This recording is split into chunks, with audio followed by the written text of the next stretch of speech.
welcome back to Learning English Easily with me, Vita. Today we are going to continue our lessons about must and have to. Tapi sebelumnya di sini saya akan mereview sedikit materi tentang must dan have to di video sebelumnya. Must dan have to digunakan untuk menyatakan suatu keharusan atau kewajiban. Nah, perbedaannya, must digunakan untuk menyatakan suatu keharusan yang berasal dari diri kita sendiri atau kemauan kita sendiri. Sedangkan have to digunakan untuk menyatakan keharusan yang dipengaruhi oleh situasi dari pihak lain atau orang lain. Seperti itu. Nah, sedangkan kali ini perlu diingat, untuk menggunakan must dan have to juga harus memperhatikan subjek.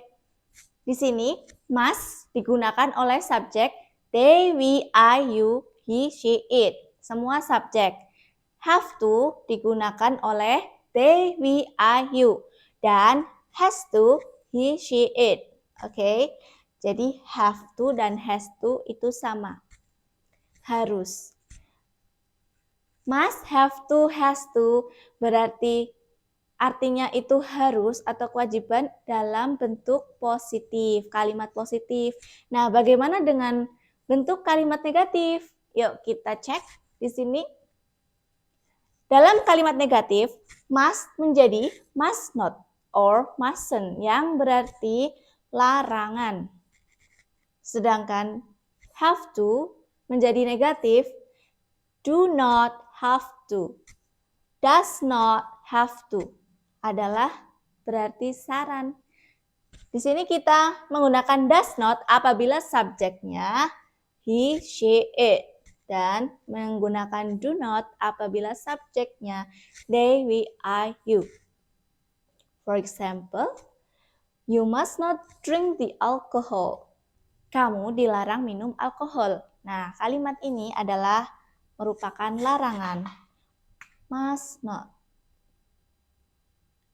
Sedangkan we do not have to call the police. Kita tidak harus menelpon polisi. Do not have to. Saran. Kenapa saran? Ya, mungkin dalam kalimat ini terdapat situasi mungkin ada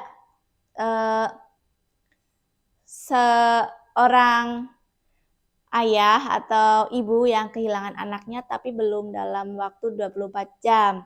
Nah, boleh diberi saran, kita tidak harus menelpon polisi. Nah, bisa dicari dulu anak tersebut karena belum 24 jam. Sedangkan ini, she doesn't have to eat meat, does not have to. Ini juga merupakan saran, dia tidak harus makan daging. Nah, mungkin di sini situasinya dia ingin mengkonsumsi banyak protein. Nah, protein itu tidak melulu dari daging, bisa dari telur, tempe, tahu, dan sebagainya. Oh ya, diingat kenapa kita menggunakan does not have to, karena di sini ada she. Selain she juga digunakan oleh he, it. So, penggunaan must ataupun have to, selain kita lihat dari mana situasinya, juga perlu dilihat waktunya. Kalau present, kita menggunakan must. Kalau past, kita menggunakan had to. Kalau future, kita menggunakan will have to. Di sini, saya berbicara dalam contoh positif, kalimat positif. Okay. For the present example, I must have a cup of coffee. Saya harus minum secangkir kopi. Present ini maksudnya ya hari ini. Must itu digunakan untuk menyatakan suatu kalimat yang terjadi atau berlangsung pada hari ini, sekarang, bukan besok ataupun bukan hari kemarin. Nah, sedangkan past digunakan untuk menyatakan waktu yang sudah berlalu. Seperti di sini contohnya, I had to have a cup of coffee yesterday. Saya harus minum kopi kemarin. Dan future, will have to. I will have to have a cup of coffee tomorrow. Saya akan harus minum kopi besok. Buat kalian biar lebih paham lagi tentang materi ini, saya ada beberapa kuis. Misal nih contohnya, I must join a gym. Kalimat itu dipengaruhi oleh situasi yang bagaimana? Oh, ya benar, situasi yang berasal dari kemauannya sendiri, kemauan saya sendiri. I must join a gym, karena menggunakan must. Saya harus ikut fitness, ikut gym. Nah, oke, contoh lain. You must not smoke in the building. Apa itu termasuk? Kalimat itu termasuk apa ya? Oke, termasuk larangan. Kenapa larangan? Ya karena ada must not. Kamu dilarang merokok di bangunan ini.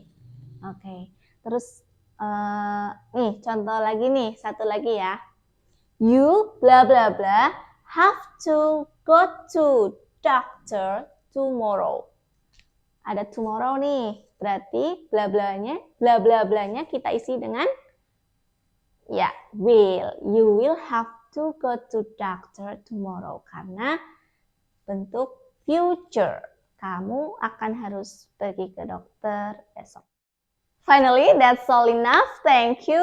Jangan lupa kasih like, comment, dan subscribe di channel YouTube aku. See you on my next video. Bye.